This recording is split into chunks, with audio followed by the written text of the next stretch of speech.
Hi, I'm Ellie Hayes, Outreach Director for Missouri Cures Education Foundation.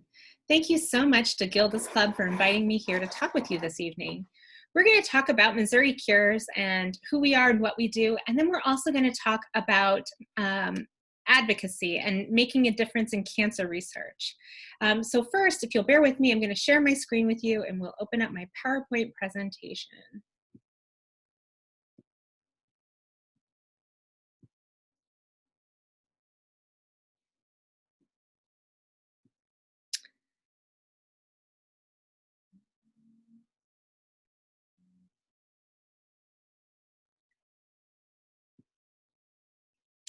Okay, thank you so much for your patience.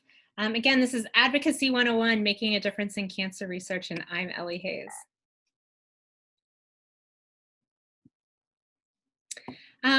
What is the Missouri Cures Education Foundation? Well, we are a statewide nonprofit public education and advocacy alliance. We work to promote and protect medical advances and to improve the health of Missourians and to stimulate the economy in Missouri. We got our start back in 2005 with these two gentlemen.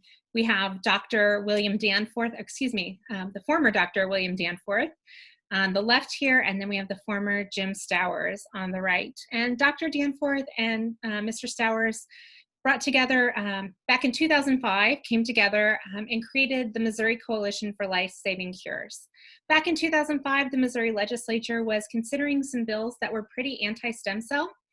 And so Dr. Danforth and Mr. Stowers brought together patient advocates and researchers and physicians and citizens across Missouri and started the Amendment 2 campaign, which was a citizens initiative known as the Missouri Stem Cell Research and Cures Initiative.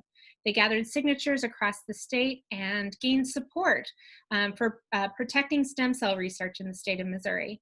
In November of that year at the general election, Missourians got a chance to vote and they voted to pass Amendment 2, which means that currently any stem cell research that is approved by the FDA is legal here in Missouri. It's part of the Missouri Constitution now.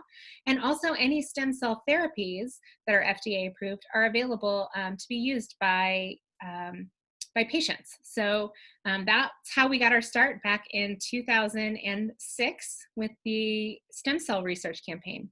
Since 2006, we've expanded our purview. We're no longer just about stem cell research, but now we advocate for all medical research in the state. And as you know, stem cell research, while it's still somewhat controversial, is not nearly as controversial as it was back in 2006. And so now we keep our eye on things like cutting edge research like CRISPR and gene editing and regenerative medicine. And we want to make sure that all of those techniques are available to our researchers so that they can do the best job that they can to find therapies and cures for things like Alzheimer's and cancer and diabetes, and all of that research happens right here in Missouri. As a matter of fact, many people don't know that Missouri is a powerhouse of medical research, but we really are, and we champion that medical research that happens here. Right here in Kansas City, we have Children's Mercy Research Hospital. They are leaders in genomic medicine, pediatric genomic medicine. They are researching rare diseases, they're doing gene sequencing, and they also work on pediatric cancer. There's also the Stowers Institute, which is a world-class medical research institution. They do genome editing, they work on cancer, inflammation, infectious diseases, and they're leaders in imaging. Right here in the middle is Washington University. They are number 4 in NIH grants in the nation. So we get they get the number 4 top dollars, research dollars go into Washington University. And they're at Washington University, they're researching all sorts of things. But specifically, they've got a lot of research effort going into cancer at the Siteman Cancer Research Center. They're also doing Alzheimer's research and autism research. They work on ALS. They're leaders in the field of diabetes. Washington University really is doing a lot of research, and we're so excited and proud to have them here in Missouri.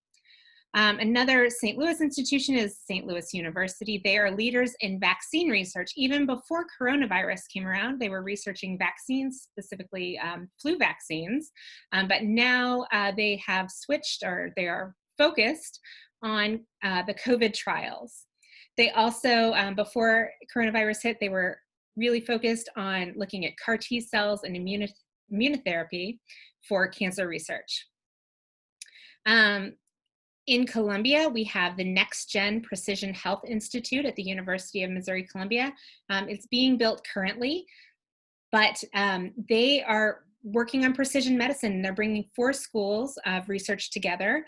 But in Columbia, they have already been very successful with researching Duchenne muscular dystrophy. The vet school there is really leading the way in the One Health initiative and looking at the intersection of plants, animals, and human health. They really want to focus this next gen facility on personalized treatments for society's toughest diseases and health concerns. And then we have lots of other research institutions, but I picked Missouri S&T because they're doing amazing things in Rolla right now. Last year, they invented a bioglass, which helps to heal wounds, and it also can be used to build organ tissue. They just received $300 million for their research and innovation center, and I think we're going to see a lot of really exciting things coming out of Missouri S&T, helpful for human health in the next few years. So part of our mission is to publicize cutting edge medical advances. The stuff that's happening, the work that's happening at Missouri's hospitals, universities, and medical institutions that are leading the effort to save lives and cure diseases. We post information on our website. We share articles on our social media platforms. We're on Facebook and LinkedIn and Twitter. And you can find that information. And also we put out a monthly newsletter that features information about the cutting edge research happening around the state. And if you're interested in subscribing to that newsletter, you can go to www.missouricures.org to find out more. We also provide educational programs. This year, we hosted a symposium on rare disease. We've also in the past hosted symposia on regenerative medicine and on CRISPR. So we want to make sure that we are keeping the public up to date about research that's happening in Missouri and around the world. Some of the programs that we have, in addition to our symposia that we have had this year, earlier this year before the pandemic hit and we're no longer able to gather, we were hosting our Brews and Breakthroughs, which was our speaker series highlighting individual researchers and the work that they do around Missouri. We held them in St. Louis, in Kansas City, and in Springfield this year, and highlighted those researchers doing phenomenal work. We also hold our WISER programs, which stands for Women in Science, Entrepreneurship, and Research. We hold breakfasts around the state, or we usually hold breakfasts around the state. Right now we're doing them all virtually, but coming up November 10th, 11th, and 12th is our WISER Week, where we'll have virtual lunch panels for professional development for women in science, entrepreneurship, and research. Great topics on communication and negotiation, marketing and branding yourself, and in mentorship. And if you're interested in that, you can also find out information about joining us. It's free, and that website again is www.missouricures.org. And then this year we launched our podcast, Wiser Conversations, and again, really focusing on those women who are doing groundbreaking work in research, science, and entrepreneurship. That's just an overview of some of the programs that Missouri Cures offers. And then we do advocacy work. We encourage policymakers to support medical research, support patients who stand to benefit from new treatments, support innovation centers and companies that develop treatments and therapies. We work to protect all medical research in the state. And then we partner with community partners. We are so excited when we get to partner with people like Gilda's Club, or here in Kansas City, BioNexus, or KC Ribs, which is Researchers in Bioscience. We partner with disease groups like JDRF, the Prostate Network, ALS, and the Polycystic Kidney Foundation. And we're just so excited when we can find ways to support the work that these organizations are doing, or collaborate and find ways that we can work together. And that concludes the information that I have about Missouri Cures Education Foundation. If you'd like to find out more, please join us at our website, www.missouricures.org. There's a lot of information about our history, information about the work that we do, information about our upcoming events and our podcasts. So you can find out how to join us for any of those. And now I'm going to talk to you a little bit about advocating for medical research, specifically cancer research. And this slide says your voice matters, honest, and it really does. Your legislators, they care about what you have to say. Their constituents are the reason that they wanted to become public servants. They work for you. So they want to hear from you. They want to know what's important to you, and they want to take action on those causes for you. I put together a list here of ways that you can advocate, ways that you can reach your state legislators. And I put them in a descending order from best to worst. So the best thing that you can do, the absolutely best way to reach your legislator, is to make an appointment, visit Jeff City, and talk with your representatives. Going to their office, sitting down with them, presenting what's important to you, and explaining to them what you want them to do is the absolute best way to get your message across. The next best step is to call your representative's office. If it's more comfortable with you, you can keep even a notepad next to you that has some of your key talking points, things that you want them to know. But it's important for you to call and talk to the representative's office and let them know what's important to you, why it's important to you, and what you want them to do about it. The next thing you could do is send a personalized email or letter to your representative. Sharing your story, sharing information about why this is important to you makes all the difference.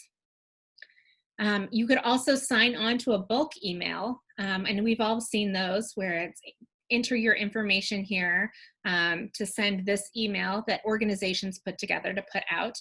And that's a nice thing to do, but it isn't as impactful as sharing your story.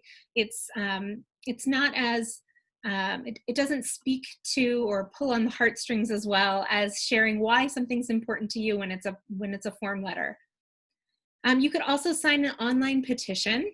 That's another way that you could take action. Or you could like or share something on Facebook and take no other action. And that's kind of the lowest hanging fruit. A lot of times that doesn't even make it to a representative's office. And if it does, it doesn't have the same impact as some of these other things. Although I will say, if that's where you're comfortable and that's what you're comfortable doing, you're at least raising awareness for an issue with your friends and family. So no matter what you're comfortable with, there's always something you can do to advocate for your cause.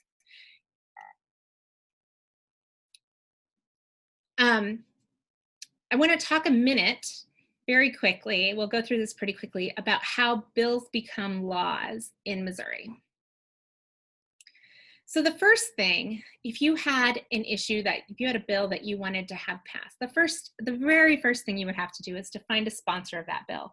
Bills can only be introduced by members of the legislature. So you would have to find your state representative or your state senator and reach out to them, or it doesn't have to be yours. It could be an amendable representative, somebody who you know would be a supporter of yours, to be the sponsor of your bill. Once you have a sponsor to your bill, that bill can be introduced. Once the bill is introduced, then it goes on to committee. And once it's held in committee, that's a really great opportunity for you to advocate. You can go to the committee meetings. You can submit public comments online if you're not able to go to Jefferson City to be there for the committee meetings. But this is a great opportunity for you to speak out, either opposed or in favor or opposed to a bill, is at the committee. If the committee votes on the bill and decides to pass it on to the floor, the next step would be for the General Assembly of that House or that chamber to hear the bill and vote on it. Obviously, you can advocate at this stage by reaching out to your representative and letting them know that you either support or oppose the measure. If the bill is passed in the House, then it goes on to the Senate, and it doesn't have to start in the House. It could also start in the Senate, and then these two things are just flip-flopped, but it goes this way either depending on which chamber it's introduced in. So once it's passed in the House, it goes on to the Senate, where the process begins again. The bill is read, then it goes to its proper committee. There's another opportunity there for you to advocate. Again, you can testify at those committee hearings. You can submit public comments. If it's passed out of that committee, then it goes to the floor of the Senate, where again, you can contact your state legislators, you can contact your state senators and let them know that you support or oppose the amendment. And then the Senate votes on it. And if there were no changes, it goes directly to the governor's desk. However, if there were any amendments, if the Senate had any amendments to the House bill, then they would have to reconcile those two bills and come to an agreement. If they come to an agreement and the bill is reconciled, then it goes to the governor once again. And then at that point, of course, you can advocate to the governor. You can email, call, go visit, if you can get an in-person appointment with the governor to let him or her know that you support or oppose the bill. And this information, there's a lot here. It's all available from the Missouri House of Representatives. I just downloaded it right from there.